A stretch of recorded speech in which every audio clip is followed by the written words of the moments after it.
It's Ken Jarrell from Body Mechanics. Say first, let me apologize for not putting this video up a little bit ago. I'm sorry, that's my fault. I was being a little bit lazy.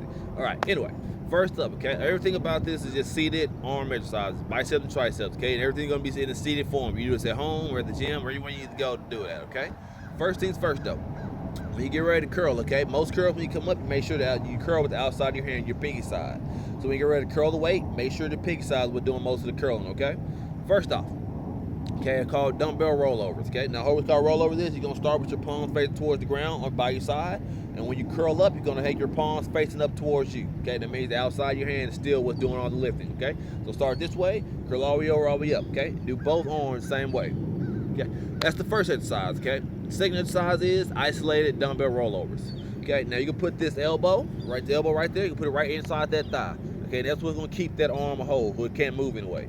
Okay, then you're gonna go all the way down with it, same thing with your palms facing down, and when you curl up, your palms facing up, okay? Same thing, the same motion, just you're gonna have your elbow inside your thigh so it doesn't go anywhere, okay? Third exercise is, you're gonna have hammer curls. Now this one's a little bit different because you're still gonna make sure you're pulling with the outside of your hand, but you're gonna literally make your thumb the angle, okay? Where you point your thumb, that's what happens, okay? Same thing, put the elbow right in between that thigh, okay? And bring it down and make sure that thumb is still facing you when you come up. Say down and up. Make sure the thumb stays up, not up, okay? It's gonna make sure you get the outside of the bicep and both heads of the bicep be separated. Okay? That's exercise number 3, okay? Number 4 is two-handed high curls, okay? They're gonna do the same thing. We're gonna put the elbows right in between them thighs, but we're gonna grab the weight with both hands, okay? And when you bend over, because your elbows are on your thighs, you're gonna bring that weight towards your forehead. Now, don't knock yourself out, of course. Don't do that. But you want to have the weight in both hands and bring it all the way up towards your forehead and right back down nice and slow, okay? And those are called isolated high curls, okay? Last but not least, and this is the hardest, why it's number 5, okay? And the number 5 is pause curls. Now, what you're gonna do is the same thing. You're gonna have your hand actually facing directly up, okay? You're gonna go to a 90-degree angle, then you're gonna pause for like a second or two, and then you're gonna go all the way up again to a full rotation, okay? So you're gonna go half rotation, pause, full rotation. Half, pause, rotation. Now it's hard because, like I said, the stopping is what gets you. So the stopping what you got to keep control of, okay? So now all the way up, all right? All right, now on the triceps. The first tricep is one arm overhead extension, okay? Make sure your elbow faces towards the ceiling at all times, okay? Try your best to make sure that elbow faces towards the ceiling. That means that when you push out, your elbow should still be faced towards the ceiling, not towards the ground or anything else like that, okay? So, go take it above your head, and you'll push directly up and directly down, okay? Make sure you get that tricep, a good pull on that tricep, okay? There's a front and back for you to make sure you get both of them. Second is double hand tricep extension. Now I normally make a diamond out of mine and put the weight right in between my hands, okay? And that way when I do it and I bring it down behind me, I'm not actually dragging with one of my hands, I'm actually making sure the weight stays steady on both hands, on both sides, okay? That's why I do it with a diamond. Some people grab hold of it, some people grab the bottom of the weight. I like to put mine in a diamond shape and put the weight right in between it, all right?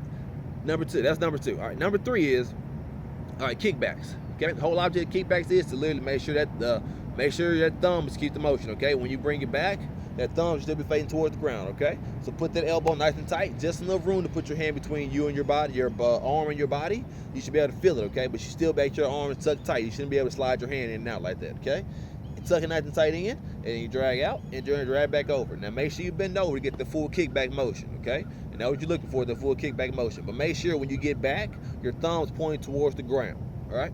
That's number 3. Number 4 is isolated, pronated chest extensions for triceps, okay?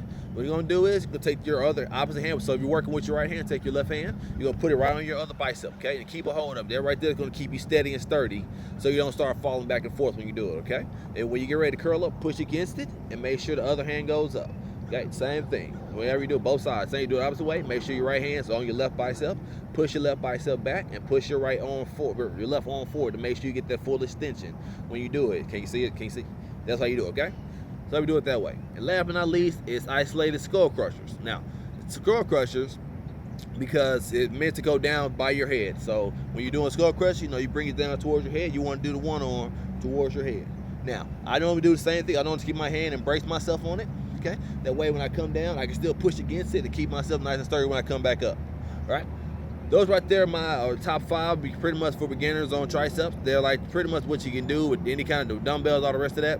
But they're the best for your arms and both arms. If you seated at home or anywhere else you need to be at when you want to do these, okay?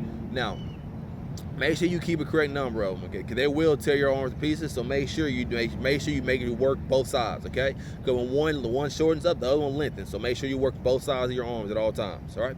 Thank you again to Skin Jeff from Body Mechanics. So let me know everything worked for you. They give it a try. Try it out. You can try all 10 if I want to, but make sure you find a weight that's comfortable for you. I found a weight that was a little easier for me to demonstrate.